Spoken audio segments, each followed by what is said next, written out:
noisy. You can hear every car go by, all the wind. Every once in a while you get a draft. Stop by, door knocker, I guess is what you call them. We were actually thinking about getting an estimate, and she showed up 2 days later, so perfect timing. They did windows and siding. The window guys were amazing. The siding guys we didn't get to talk to as much. It was too cold, and they were huddled up and hurry up and get their work done, but oh, they were awesome. They were awesome. Very pleasant, very polite, worked hard. Very professional. And after, I mean, hardly any noise at all, outside noise.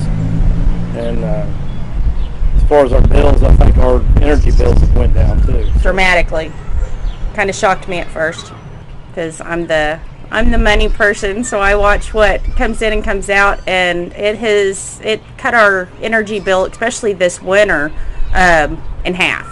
It made a huge difference. We had huge drafts upstairs, so this winter our heat never even come on. It just kept everything really nice. We get compliments all the time. Yeah, nobody made a comment prior to that. We were the ugly orange house in the corner, and that's about it. They just did an outstanding job. Work was professional, high quality. The products they used were amazing. I'm so impressed with the windows. I just can't get over what it's done with our energy bills, and like you said, the sound. Mm-hmm. At night you get hardly any sound at all. It's really nice.